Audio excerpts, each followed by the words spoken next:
SJB toots dubious poll where Sajith is ahead of all candidates. Mahinda now agrees with Basil, but others are with Ranil. Attacks by a man from Negombo send shockwaves. NPP loyalist elected to veterans' body. Government talks big as Sajith rallies opposition.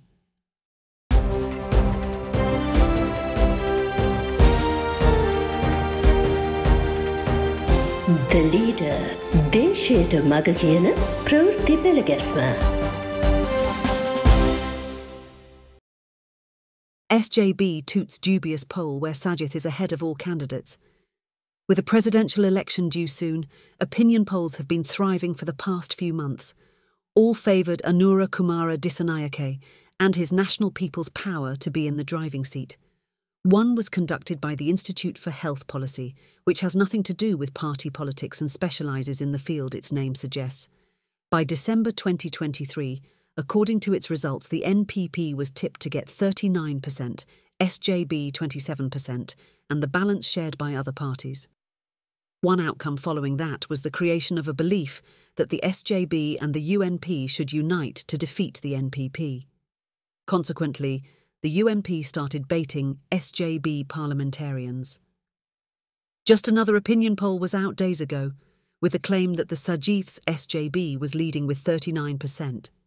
It said the NPP will get only 20%, SLPP 9%, UNP and SLFP 5% each. Several others got 1% each. It also found that 24% still remain undecided. In effect, none will be able to meet the 50% requirement. However, this particular opinion poll has not considered the northern and eastern provinces.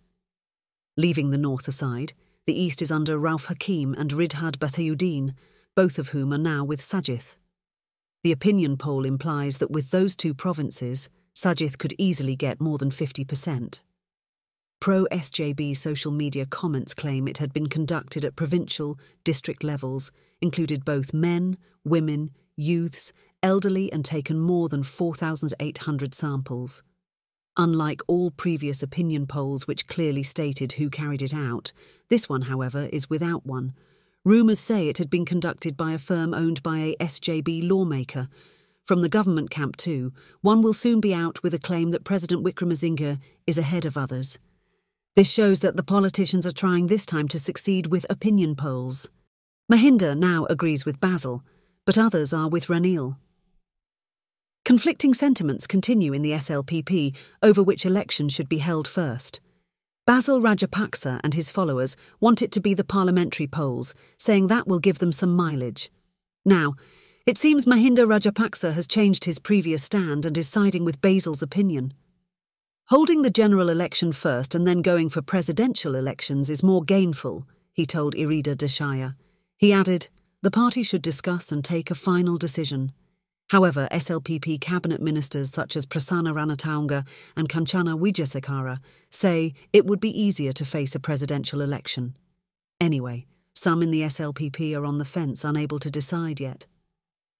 Basil's intimidatory tactics have not met with any agreeable signs from Ranil's side so far. Now Basil is personally planning to lure politicians, trade unionists, and other public figures who deserted the party. His main target could be the Nimal Lanza faction, which has been attracting many of the SLPP deserters. But analysts believe Basil's intervention to be too late for that now. Attacks by a man from Negombo send shockwaves. Recently, the topmost council in the government had a secret parley to discuss the future. Here, the leader of the key government affiliate party told the big one that they cannot support the government and get the blame too. Countering it, the big one asked as to who was blaming them, but just a smile was the reply. When pressed on, a reference was made to a loyalist of the big one. He is a man from Negombo who has been backing the government for some time now. He has also rallied together all those who have deserted the SLPP. So his attacks must be felt very strongly. NPP loyalist elected to veterans' body. Retired Major General Aruna Jayasekara has been elected uncontested as president of the Gemunu Watch Ex-Servicemen's Association. Despite their differing political stands, all members have backed him as one in a show of protest against Secretary to the Ministry of Defence Kamal Gunaratne, over his authoritarian conduct. The meeting was due to take place either at the regimental headquarters in Kuruwita or at a camp in Colombo.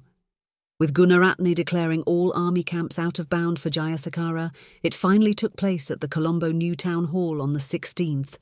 Gunaratne's animosity towards his party and supporters among retired military officers was strongly questioned by NPP leader Anura Kumara Dissanayake in Parliament recently. If Gunaratne can write books on behalf of Gota and do politics, why can't Jayasekara have his own political opinion? AKD asked, with Gunaratne watching him in the gallery. State Defence Minister Pramitha Bandara Tenakun asked AKD to personally inform him about such enmities against his party. Previously, Gunaratne banned Air Vice Marshal Thuyakonta from entering military camps. He had to backtrack after Thuyakonta filed a case in the Supreme Court. Anyway, senior officers have slapped Gunaratne in the face and taught him a good lesson this time. Jayasekara was Director Operations under Fonseca and retired as Eastern Security Forces Commander. Appointed to other positions are his colleagues Leonard Mark, Suraj Bangsajaya, Aruna Mohandiram and Nandana Dunavila. Anyway, attempts to curb political freedom in that manner is abominable.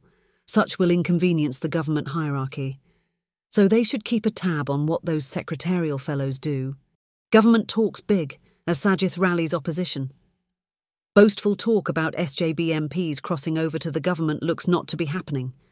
To the contrary, Sajith has decided to accept several parties and alliances in the opposition. Their leaders have told him to the face that he should not bait individual MPs any further.